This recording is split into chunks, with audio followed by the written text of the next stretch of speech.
If you found this video, you've probably already fallen down the Yosemite elopement rabbit hole.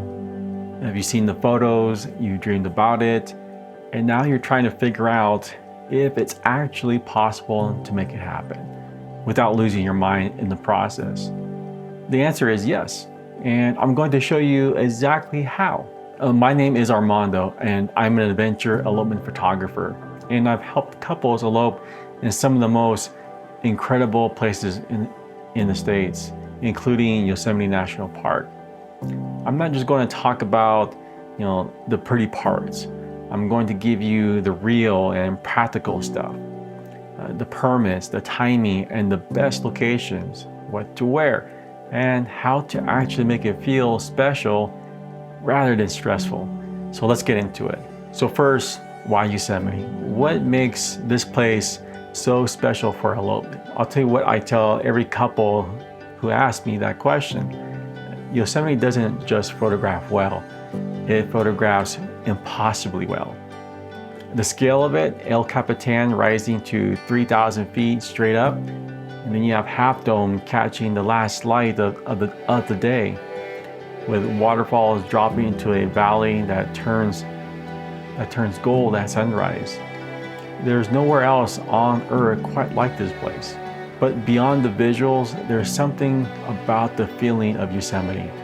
It's ancient, it's quiet in the right moments. And when you're standing on a granite dome at 7,500 feet with the person you're choosing to spend your life with, something happens. Everything else seems to kind of like fall away. The guest list, the seating chart, the opinions, none of it exists out there. So it's just you and them. And it's something that feels genuinely bigger than both of you. That is why couples keep choosing Yosemite, and that's why I keep coming back. So the permit, what you actually need. Okay, so the permit. This is a thing that stresses most people out. So I'll make it as simple as possible. To have a wedding ceremony in Yosemite National Park, you need what's called a Special Use Permit from the National Park Service. So here's what you need to know. You apply through the NPS. You can find the application on the Yosemite National Park website, and I'll link it in the description below. The permit covers a specific location and a specific date and a time window. It does require a fee. As of the time I'm recording this, it's a modest fee, but you may want to confirm the current amount directly on the NPS site, since this information can change. So how far in advance do you need to apply? Well, I recommend applying at least 3 to 6 months before your date, and 6 months if you want a peak season date, which that's June through August. Some couples apply even earlier just to be safe. So what about location restrictions? Well, not every spot in Yosemite is available for ceremony permits. The NPS has designated certain areas. For example, the Valley View, Glacier Point, and a few others are commonly permitted. Your specific location will be listed on the permit. So one important tip I give every couple, that is, have a backup plan in mind. Weather happens and permits get complicated. Part of what I do as your planning partner is making sure we've got a plan B that is just as beautiful as plan A. So here's the bottom line. The permit is not as scary as it sounds. It's just paperwork. I've helped dozens of couples navigate it. So if you want a step-by-step walkthrough, drop a comment below and I'll do a dedicated video on just the permit process. Now for the fun part, let's talk about locations. Here are my 5 favorite spots to elope in Yosemite, and what makes each one special. So the first is the Valley View. This is the classic, the full sweep of Yosemite Valley, framed by El Capitan on the left, and you have Cathedral Rocks on the right, with the Merced River in the foreground. At sunrise, before the tour buses arrive, this place is absolutely still. It's one of those views that makes people completely silent the moment they see it. If you want a ceremony that feels iconic and timeless, then the valley view is hard to beat. So next is tunnel view.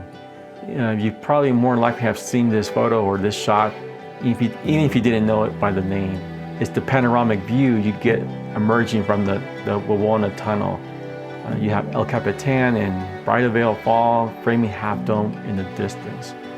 It's a dramatic and grand emotional feel once you're standing here. So this is best shot at sunrise when the valley is still in shadow and the cliffs are, they're catching the first light of the day. So next is Glacier Point. This is my personal favorite for ceremony photos. You're standing at about 7,204 feet, so literally above the valley. You have Half Dome, which is directly across from you at eye level, and you can see Yosemite Falls and Nevada Fall and Verna Fall. So the whole valley is spread out below you.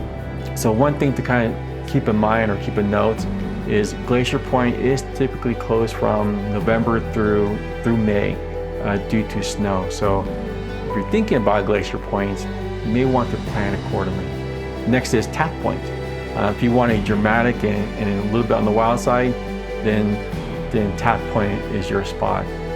It's about 1.5 miles each way, and when you get there, you're standing on the edge of a 2,000-foot cliff with nothing between you and the air.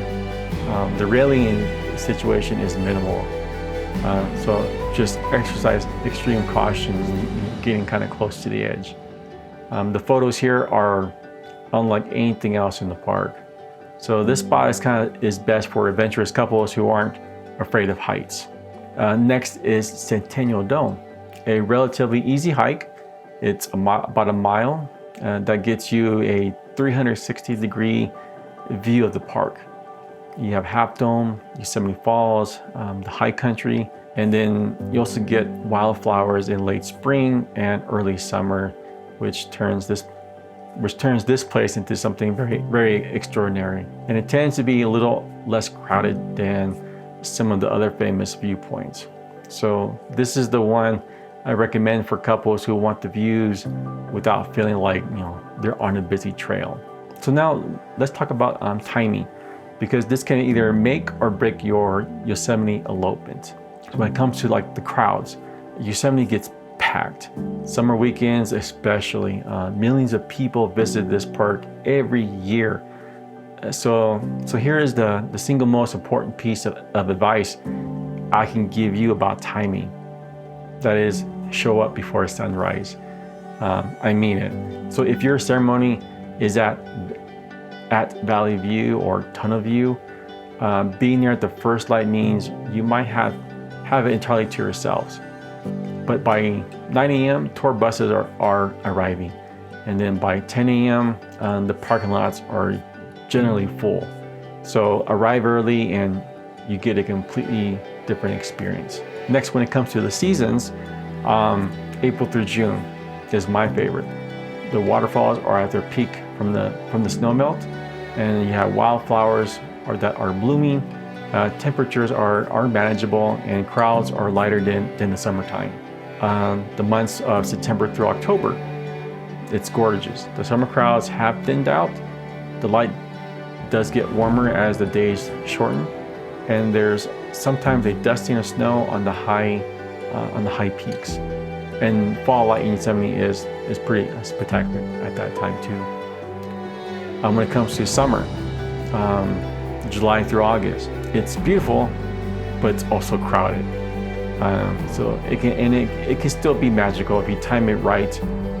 So think about early mornings or evenings, and also avoid weekends. So if you can, try to plan during weekdays. The last season is winter. Many areas are closed due to snow, so that includes Glacier Point Road. But if you're adventurous, a snowy Yosemite is a completely different kind of magic. If you're planning Glacier Point, then you may want to think about the other months. Next is the golden hour. Sunset in Yosemite hits the granite walls at a low angle and turns everything amber. Valley View and Tunnel View, they face west, so it's perfect for sunsets. Glacier Point and Centennial Dome, they face east and north, so they catch the last alpine glow beautifully. So I always build the timeline around the light. So next, when it comes to offering practical help, what to bring and what to wear. So next we'll talk about logistics. This is the kind of stuff that no one really puts into their blog post. So first is what to bring. Wear layers. Yosemite mornings are generally cold, even in summertime.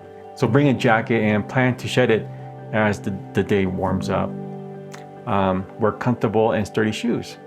Even if you're not doing a serious hike, you're on granite and dirt.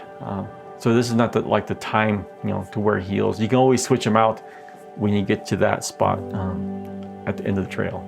So water and snacks. You'd be surprised how hungry and dehydrated a ceremony adrenaline can make you. So bring water and bring some snacks.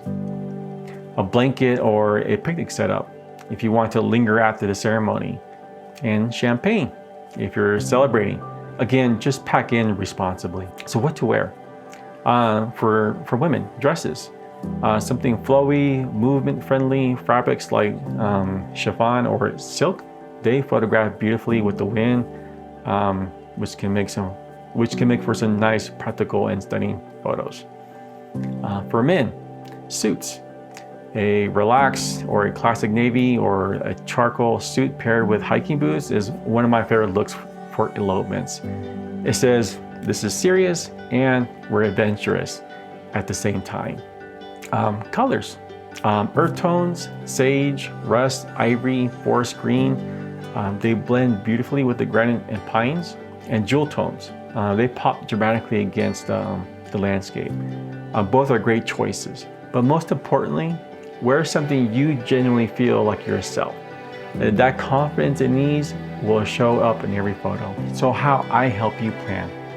So here's something I want to be clear about, because it's one of the things that separates what I do from a lot of other photographers. I'm not just showing up to take pictures. I'm your elopement planning partner from the moment you reach out until the moment we wrap up. So that means I help you. I help you choose the right location for your specific vision, not just the most popular one. I help you navigate through the permit process so you know exactly what you need and when to apply. I also help you build a timeline that works around the best light, the crowd patterns, and the hike time. I also recommend vendors if you want efficient services or florals or anything else to help complete your day. I also help you think through the backup plan if weather doesn't cooperate with us. So I've done this enough time to know what could go wrong and how to get ahead of it. So your job on your elopement day is to be present. And my job is to make sure everything is handled for you. So I genuinely love doing this work. There is something about witnessing two people choose each other in a wild and beautiful place with no performance, no audience, no pressure. That I never get tired of. It's the most honest version of a wedding day I've ever seen. So if this video helped you, save it. Seriously, you're going to want to come back to it when you're in planning mode. And if you're ready to start talking about your Yosemite elopement, or you just have questions and don't know where to start, reach out. My contact information is below in the description. I genuinely love these conversations. So subscribe if you want more elopement guides. I'm also covering Lake Tahoe, Sedona, and the Oregon coast next. So I'll see you out there.